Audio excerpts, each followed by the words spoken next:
మేషరాశి వాళ్లకు ఈ వారంలో ఆర్థిక విషయాల్లో ఆశాజనకంగా ఫలితాలు ఉండబోతున్నాయి. అలాగే వివిధ కారణాల చేత స్నేహితుల మధ్య ఏర్పడినటువంటి విభేదాలు కూడా ఈ వారంలో తొలగిపోయేటటువంటి అవకాశాలు ఉన్నాయి.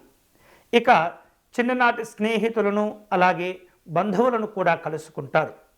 ఆస్తి వివాదాల నుండి వివిధ రూపాల్లో పరిష్కార మార్గాలను కనుక్కొని వాటి నుండి బయటపడతారు. అనుకూలమైనటువంటి స్థితిగతులు పొందేందుకు అన్ని విధాలుగా ప్రయత్నం చేస్తుంటారు.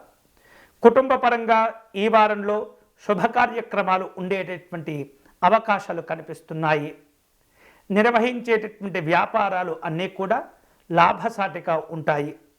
ఉద్యోగస్తులకు ఈ వారం అనుకూలంగా ఉండబోతుంది. సంతోషకరమైనటువంటి సందర్భాలు చోటు చేసుకుంటాయి.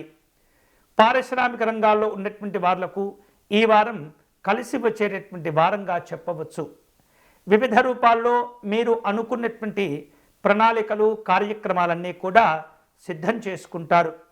వారం మధ్యలో మేషరాశి వారు వివిధ రూపాల్లో ప్రయాణాలు చేసేటటువంటి సూచనలు కనిపిస్తున్నాయి. ఆధ్యాత్మిక దైవచింతన కార్యక్రమాల్లో పాల్గొంటారు.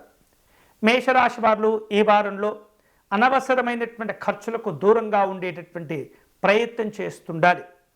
పనుల యొక్క ఒత్తిడి కూడా పెరగబోతూ ఉంటుంది.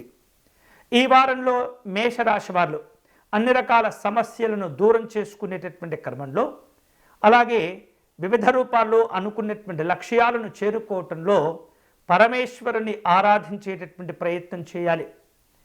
విశేషంగా రుద్రాభిషేకం నిర్వహించటం కానీ పరమేశ్వరునికి బిల్వాష్టోత్తర శతనామార్చన నిర్వహించటం కానీ మంచిది.